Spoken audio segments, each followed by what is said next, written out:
Gout is an inflammatory disease in which monosodium urate crystals deposit into a joint, making it red, hot, tender, and swollen within hours. When this happens, it's called a gouty attack. The underlying cause of gout is hyperuricemia, too much uric acid in the blood, which results in the formation of sharp, needle-like crystals in areas with slow blood flow, like the joints and the kidney tubules. Over time, repeated gouty attacks can cause destruction of the joint tissue, which results in arthritis. To understand where the uric acid comes from, let's start with purines, which together with pyrimidines are nature's most common nitrogen-containing heterocycles. A heterocycle is a molecular ring with different types of atoms. Purines, as well as pyrimidines, are key components of nucleic acids, like DNA and RNA.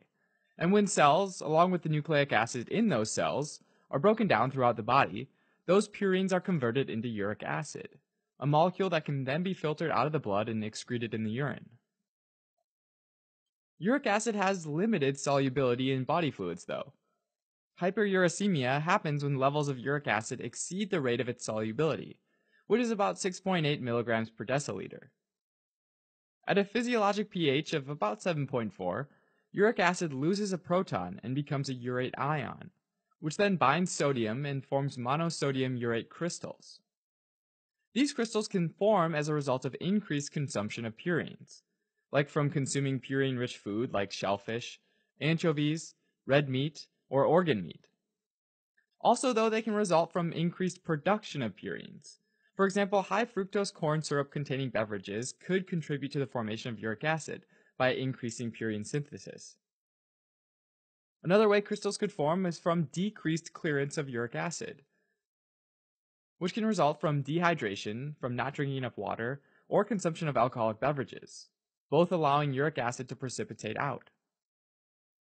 Regularly eating these kinds of foods can also lead to obesity and diabetes, both of which are risk factors for gout.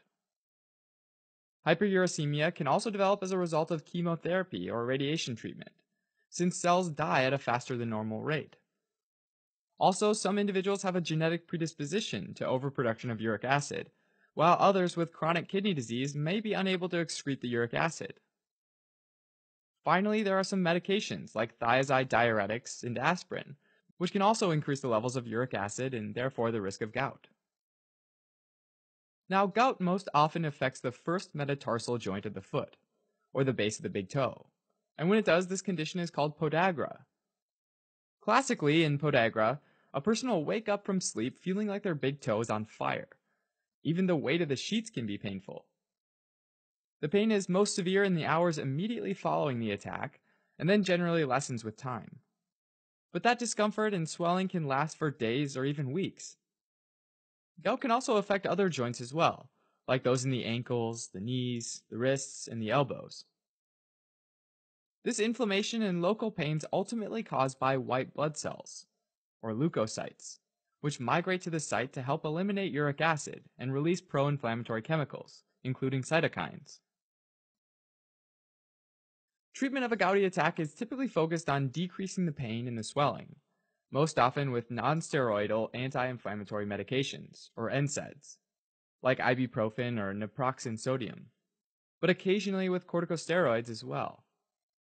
Colchicine, which has anti-inflammatory effects by inhibiting white blood cell migration, has also been used for a long time to treat gouty attacks. To treat the underlying cause of increased uric acid, though, it's important to modify the diet, doing things like staying well hydrated with water, as well as reducing or eliminating soda, alcohol, red meat, and seafood, and staying active to ward off obesity. There are also medications that help to decrease uric acid levels, which include xanthine oxidase inhibitors like allopurinol. Xanthine oxidase is an enzyme involved in the breakdown of purines to uric acid, so inhibiting this enzyme results in less uric acid production. Uricosuric medications, like probenecid, increase excretion of uric acid by the kidneys. Over time, repeated gouty attacks can develop into chronic gout, which is a type of arthritis with joint tissue destruction and permanent joint deformity. Chronic gout can eventually lead to permanent deposits of urate crystals, called tophi, which form along the bones just beneath the skin.